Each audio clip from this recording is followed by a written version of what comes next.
मुर्गा और मोर की कहानी। एक बार की बात है, एक मोर और एक मुर्गे ने मिलकर एक जमीन खरीदी। आपस में दोनों ने यही तय किया कि जमीन से जो भी फसल मिलेगी वह बराबर बराबर बटेगी। खेती का काम भी दोनों को करना होगा। मुर्गे ने भोर में उठकर अपना रोजाना का काम खत्म किया।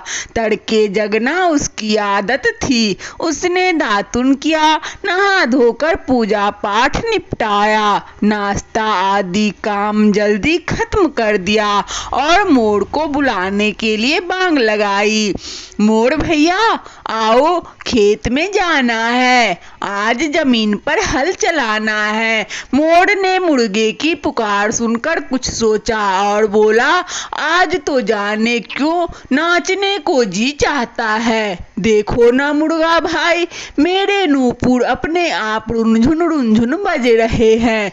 तुम पहले हल लेकर जाओ और जमीन जोतो, मैं पल भर में पहुंच रहा हूँ। मोर की बातें सुनकर मुर्गे को बड़ा आश्चर्य हुआ। जमीन की खेती और नाचने की चाह, बड़ी अजीब सी बात। विवश होकर वह अकेले हल चलाने खेत की ओर चल दिया। जमीन में उसने दिन भर काम किया, हल चलाया, ढेले तोड़े, घास फूस कचरा साफ किया। शाम तक खेत को धान की बुआई के लायक बना दिया। घर लौटकर बैलों को बांध सानी पानी खिलाई और खुद भी नहा धोकर खा पीकर चैन की नींद ली। दूसरे दिन भी तड़के से उठकर अपने काम धाम से निपटकर मुर्गे ने मोर को बुलाया। मोर भैया, पाँव फटने लगी है, आओ आज बुराई होगी।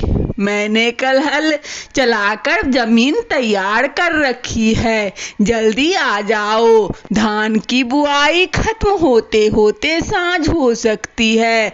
उसकी बात सुनकर मोर बोला, मुर्गा भैया क्या बताऊं, जाने आज क्यों सिर्फ सोचने को दिल चाहता है।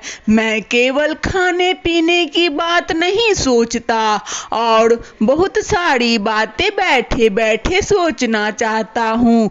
धान की बुआई में मैं तो आज कतई नहीं आ सकता। तुम जाकर बुआई कर दो, मुझे जरा सोचने का मौका दो। मुर्गा अकेले चला गया और बुआई का काम सांझ तक करता रहा। अकेले सब कुछ करने में उसे तकलीफ होती थी, पर वह मजबूर था। मोर का दिल आज कुछ चाहता था तो कल कुछ। देखते देखते एक हफ्ता निकल गया।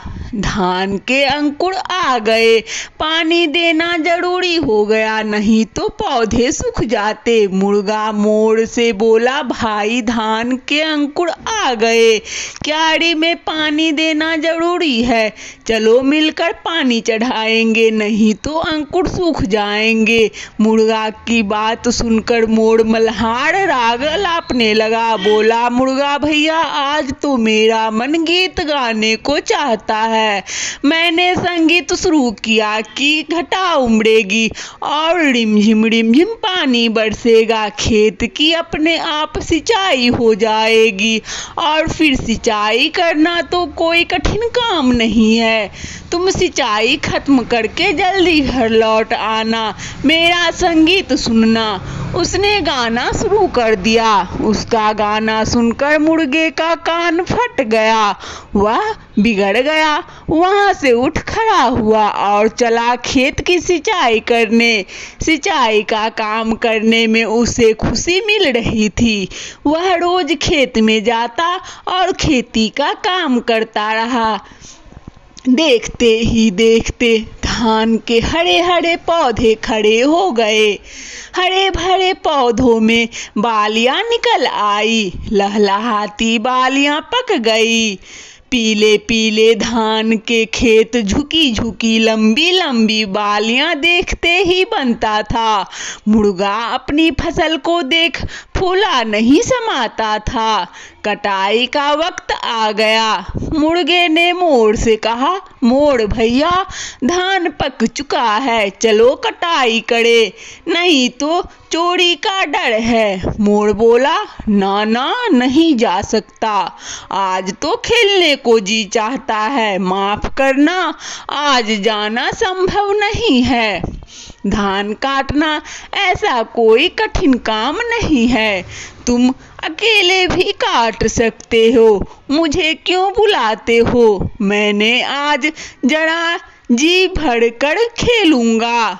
मुर्गा अकेले चला, उसने कटाई की, बड़े बांधे और ढो ढो कर खलिहान में जमा भी किया।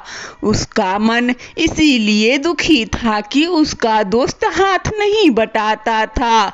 खलिहान में धान जमा करके वह फिर मोर के पास गया और बोला, मोर भैया खलिहान में धान फैला रखा है, बारिश आ सकती है, जल्दी मड़ाई कर दिया जाए, नहीं तो सब सड़कर बर्बाद हो जाएगा।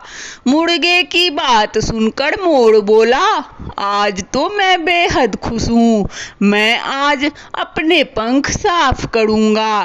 धान की मड़ाई ऐसा कोई कठिन काम तो नहीं है, 2 जन लगे, तुम अकेले वह काम आराम से कर सकते हो, मुझे क्यों बुलाते हो? मुझे बस एक दिन और मौका दो, मैं आज अपने पंख साफ कर देता हूँ, कल से जो कहोगे करूँगा। मुर्गा क्या करता, उसने अकेले मड़ाई करके पुआल अलग किया। मोर के पास आकर वह बोला, मड़ाई तो हो गई है, जल्दी उड़ाई करके धान निकाल लेना चाहिए, पुआल अलग से बिकेगा, धान खाने के लिए रख लिया जाएगा।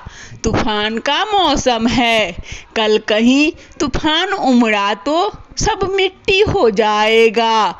दोनों लग गए तो उड़ाई का काम आसान हो जाएगा। मुर्गे की बात सुनकर मोर बोला, भाई तुम ठीक ही कहते हो, पर आज तो किताब पढ़ने को जी चाहता है, मैं आज कई किताबें पढ़ डालूंगा। धान की उड़ाई करने के लिए मेरे पास वक्त कहाँ? अरे हाँ, उड़ाई तो बड़ा आसान काम है, तुम अकेले भी कर सकते हो, मुझे क्यों बुलाते हो? मुर्गे ने अकेले सफाई की, धान के दाने अलग और पुआल अलग।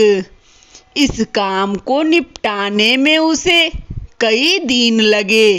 धूप में काम करते करते उसका माथा भी गर्म हो जाता था, लेकिन वह हर एक काम यत्न से करता था। पुआल का ऊंचा ढेर खड़ा हो गया, धान का ढेर उसके सामने लग गया था। उसी वक्त मोर आहिस्ते आहिस्ते खलिहान में आ पहुंचा। मुर्गे से बोला, मुर्गा भाई आज मेरा जी काम करने को चाहता है, मैं किसी काम से कभी जी नहीं चुराता, तुमने तो सब छोटे मोटे काम किए जो आसान थे, अब अनाज बांटने का काम मेरा है, यह आसान काम तो नहीं है, खैर मैं अकेले कर लूँगा, तुम चिंता मत करो। मुर्गे ने सोचा यही मौका है जबकि मोर को अच्छा सबक सिखाया जा सकता है। आलसी मोर अब पधारे हैं अनाज बंटवारा करने, जबकि सारा काम खत्म हो चुका है। उसे मालूम था कि मोर धान और पुआल का ढेर पहचानता नहीं। उसने मुस्कुराते हुए कहा, भाई मैंने तो हल चलाया, धान बोए, फसल की कटाई की, यानी सब कुछ किया। इसीलिए बड़ा वाला ढेर मैं ले रहा हूँ और छोटा वाला तुम लो। मोर क्या जाने बड़े ढेर और छोटे ढेर में क्या अंतर है, किसकी कीमत ज़्यादा है। मोर ने कहा, क्यों, मैं तो तुमसे बड़ा हूँ, बड़ा हिस्सा मेरा होगा, मैं ही बड़ा ढेर लूँगा। यह कहकर मुर्गे को धकेल कर वह पुआल के ढेर पर चढ़ गया। मुर्गे को धान का ढेर मिला। धान बेचकर उसे काफ़ी पैसे मिले। वह अमीर बन गया। सब लोग उसके पास धान खरीदने आए। पुआल खरीदने मोर के पास भला कौन जाता। पुआल बेचने वह बाजार गया तो एक बोरा 2-2 रुपये में बिक गया। अपना सा मुँह लेकर वह रह गया। आलसी और लोभी की जो दुर्गति होती है, वही गति मोर की हुई। तो कैसी लगी यह मोर और मुर्गा की हिंदी कहानी आप सभी को? हमें उम्मीद है कि यह मुर्गा और आलसी मोर की कहानी आप सभी को पसंद आई होगी। ऐसे ही हिंदी कहानी सुनने के लिए हमारे इस वंदना स्टोरी चैनल को सब्सक्राइब अवश्य करें, ताकि नोटिफिकेशन सबसे पहले आपको मिले। धन्यवाद।